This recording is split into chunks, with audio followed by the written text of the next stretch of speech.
Merci. Maintenant, je vais passer la parole à Madame Diagou, qui est directrice générale de NSIA Group Banque et Assurance, présente dans 12 pays d'Afrique centrale et de l'Ouest.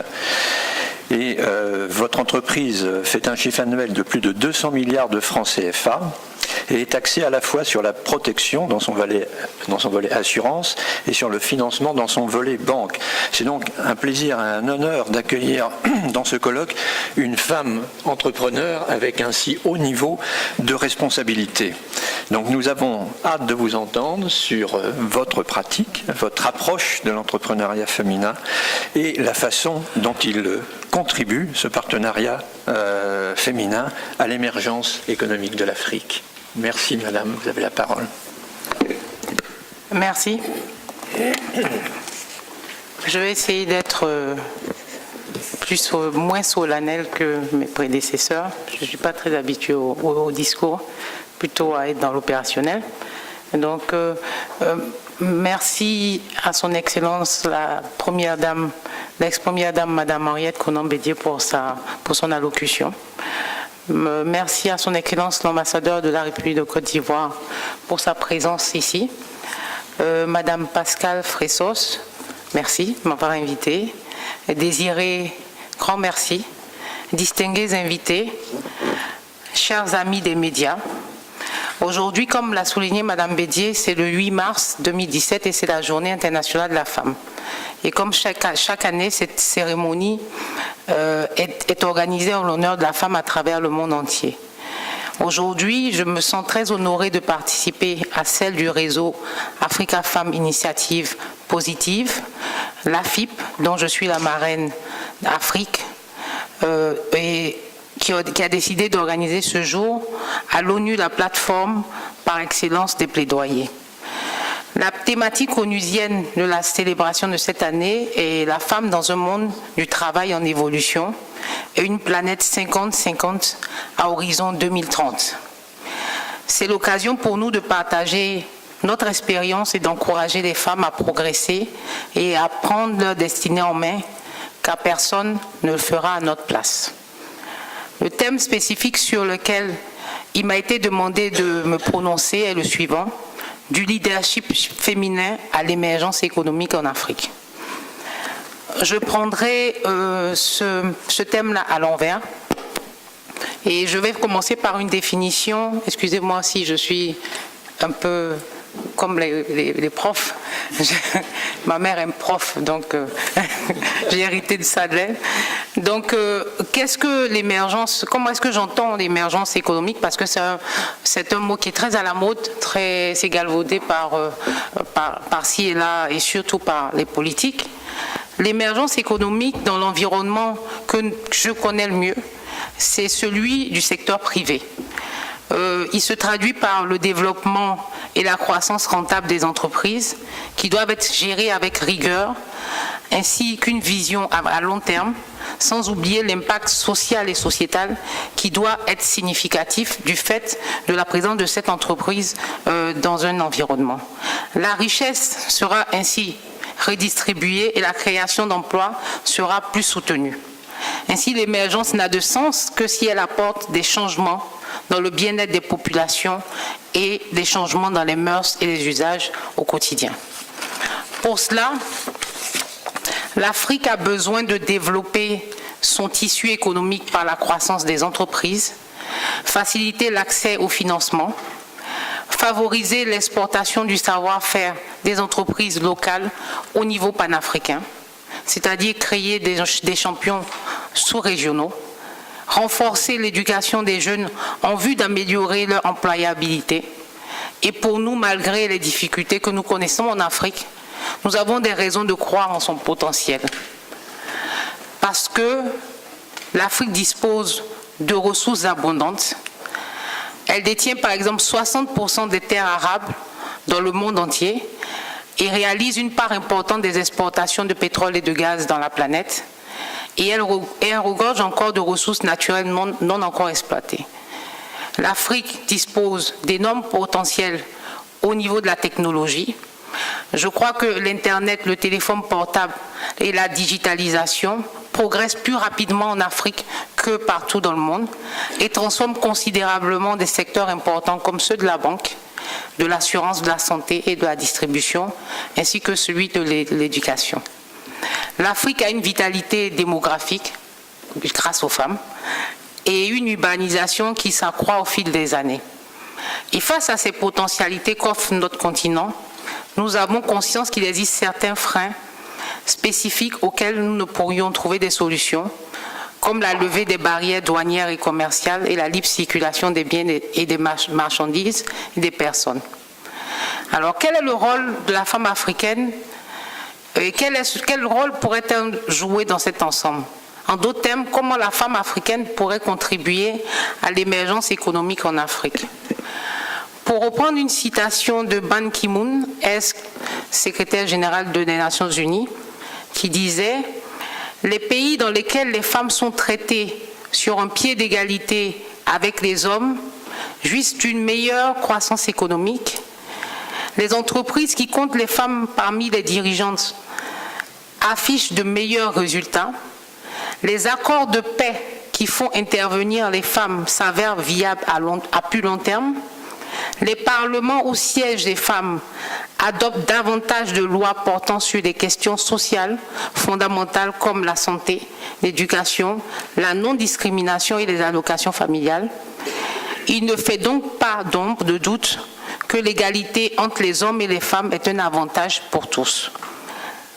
Ces citations trouvent leur exemple dans l'exercice du pouvoir de quelques femmes africaines qui font la fierté de l'Afrique. Je parlerai de son Excellence Madame Ellen Johnson Sirleaf au Libéria et son Excellence Madame Catherine Samba-Panza en Centrafrique, qui ont eu des initiatives positives à la tête de leur pays en temps de sortie de guerre. Dans la résolution des conflits, elles ont aidé à sortir le Libéria et la Centrafrique et à aller vers des élections démocratiques. Et je pense que les femmes, en tant que mères, peuvent jouer un rôle crucial dans le règlement des conflits à long terme. On parlera aussi de l'impact que Dr Zuma qui a eu sur la réhabilitation des institutions de l'Union africaine et aussi de Madame, je vais peut-être écorcher son nom, Madame Gurub Fatim, présidente de la République de Maurice, présidente d'une république qui est la première plateforme financière que nous connaissons et qui continue son développement avec cette dirigeante-là. Et bref, la femme peut donc jouer un rôle de catalyseur et d'accélérateur dans le déroulement de l'émergence économique, politique et socio-culturelle de nos États. Toutefois, il m'arrive de me poser la question de savoir si les femmes sont véritablement prêtes à faire face aux enjeux qui s'y attachent et à jouer leur partition dans cette bataille malgré le poids des coutumes et des usages qui réduisent généralement la femme africaine avant tout et quasi exclusivement à l'éducation des enfants et aux tâches ménagères. Fort heureusement, nos sociétés évoluent et les mentalités changent. Toutefois, il faut pousser encore plus loin le changement qui reste insuffisant. Aujourd'hui, les femmes représentent plus de 50% de la population africaine et il nous faut amener nos États et les entreprises à s'appuyer sur cette force vive. Les instances de décision de nos États comportent encore très peu de femmes. Les femmes subissent encore trop d'injustices au niveau salarial. Les hommes restent encore souvent mieux payés que les femmes. J'en veux pour preuve, moi-même étant dans une entreprise familiale, mon niveau de rémunération était inférieur de 25% de celui de mon prédécesseur lorsque j'ai été nommé directeur financier dans le groupe qui appartient à mon père. Donc, vous voyez que je n'ai pas été épargnée. Quelle action doit-on mener pour donner à la femme africaine la possibilité de jouer le rôle d'accélérateur dans le développement de l'émergence économique, politique et socio-culturelle dans nos États? À la base, il est primordial d'assurer l'éducation de la jeune fille, la femme de demain et le futur leader. Nous, en tant que mères, nous avons une très grande responsabilité.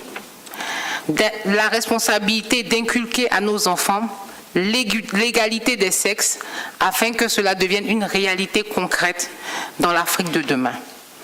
Nous devons encourager les jeunes filles à s'orienter vers les filières ou les domaines jusque-là considérés comme étant destinés aux hommes. Je parle des filières comme ceux de finance, de la technologie, de la mécanique. Nous devons encourager les femmes à briguer l'excellence et à ne pas transiger avec la facilité. Nous devons amener les femmes à assumer leurs idées, leur singularité et avoir le courage de les exprimer et à puiser la force pour affronter les courroux et les contradictions de tous les jours. Nous devons apprendre aussi à accepter, nous les femmes, les remarques et éviter de tomber dans l'émotion qui nous caractérise en général. Au niveau réglementaire et au niveau de nos États, nous devons peser de tous nos poids pour créer un cadre propice à une meilleure représentativité des femmes dans l'administration, dans la politique, dans le sport, dans l'art, dans la culture, dans l'entreprise. J'en parle avec aisance car mon histoire pourrait s'apparenter à tout ce que j'ai décrit plus haut. Je dirais comment je suis passée de la petite fille de Blocos, village ébrié du bord de la lagune, à la dirigeante d'un groupe de 26 sociétés présentes dans 12 pays d'Afrique et exerçant dans 5 métiers, à savoir la banque, l'assurance, l'intermédiation financière, l'immobilier et la technologie. Quel a été mon rôle dans l'expansion du groupe NCIA? C'est simple, je me suis appuyée sur ce que je savais le mieux faire, la finance, compter l'argent. En effet, je suis née à Blocos, un petit village du bord de la lagune ébriée, et j'en suis fière, qui est aujourd'hui fondu dans la modernité de la capitale économique de Côte d'Ivoire. J'ai grandi avec mes tantes qui préparaient de l'attiéké, un repas traditionnel à base de manioc. Et à l'instar d'autres filles de ma génération, j'aurais pu être vendeuse d'attiéké. Très bonne vendeuse d'attiéké. Mais j'ai eu un père qui a décidé d'avoir d'autres ambitions pour moi. Et il a mis un point d'honneur à me scolariser et à me pousser à aller jusqu'au bout de mes études. J'ai fait le collège en Côte d'Ivoire, puis le lycée à Dakar, ensuite l'université à Londres et à Paris pour faire du management, alors que mon rêve était de faire de la médecine. Bref, cet homme-là a tracé le sillon dans lequel je me suis investie pour exceller. Mon expertise en finance m'a imposé sur la plateforme financière, qui est un mode d'homme, car j'ai su démontrer mon savoir-faire dans le rachat de la première banque de Côte d'Ivoire, qui était la BIAO Côte d'Ivoire en 2006, aujourd'hui NCIA Banque Côte d'Ivoire. J'ai su m'imposer dans l'ouverture du capital de l'entreprise familiale à des investisseurs étrangers. C'était la première ouverture de capital de notre société familiale. Nous l'avons ouvert à ECP en 2008. Et ensuite, récemment, j'ai mené à bien la DD, c'est-à-dire la due diligence, pour l'entrée au capital encore de notre société, de la Banque nationale du Canada et de la Banque Rothschild. Aujourd'hui, j'impulse une nouvelle dynamique dans mon groupe, qui est celle de la notation financière de toutes les filiales de mon groupe et la préparation à l'entrée en bourse de NCIA Banque Côte d'Ivoire dans les prochaines semaines. Tout ceci pour dire,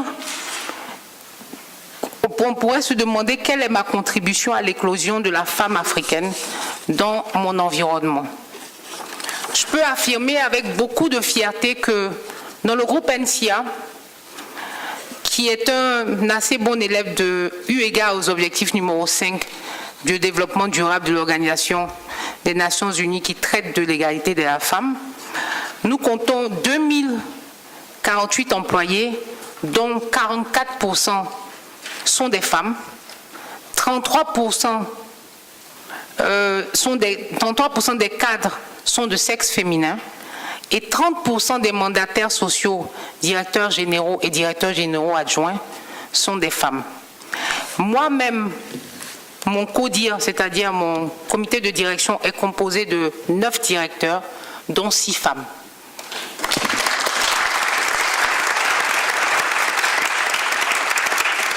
Et enfin, pour améliorer les conditions de la femme dans les 12 pays où le groupe est installé, nous employons à œuvrer à l'éducation de la jeune fille à travers la jeune fondation que nous avons créée il y a 2 ans, la fondation NCIA. Et nous sponsorisons à ce titre des prix comme des prix Jeanne Batelot du lycée des jeunes filles de Bingerville, ainsi que le prix pour l'éducation de la fondation Brice Wabi. La jeune fondation a par ailleurs initié une action auprès des femmes dans le milieu carcéral et prépare une action, un enfant, un extrait de naissance, pour permettre aux enfants, tous confondus, en général, et aux petites filles en particulier, d'avoir un extrait de naissance, élément de base préalable à toute scolarisation. Le groupe NCIA œuvre à travers sa fondation à lutter contre la violence faite aux femmes et à accompagner l'éducation de la jeune fille et l'insertion socio-économique des femmes. À titre plus personnel, le CEO Forum m'a fait l'honneur de me nommer ambassadrice de l'initiative African Women in Business pour l'année 2017 et l'AFIP me fait l'honneur d'être aujourd'hui là comme invité spécial en ce jour à Genève. En conclusion, le leadership féminin et l'émergence économique ne sont pas des réalités antinomiques. Bien au contraire, permettre à la femme de s'exprimer, de gouverner et d'assumer des rôles de premier niveau en concordance avec ses compétences ne peuvent qu'apporter des résultats probants. J'en suis la preuve. Nous nous engageons à soutenir les actions menées dans ce sens en espérant que les politiques joueront leur partition pour permettre à la femme de contribuer à l'émergence économique en Afrique. Je vous remercie.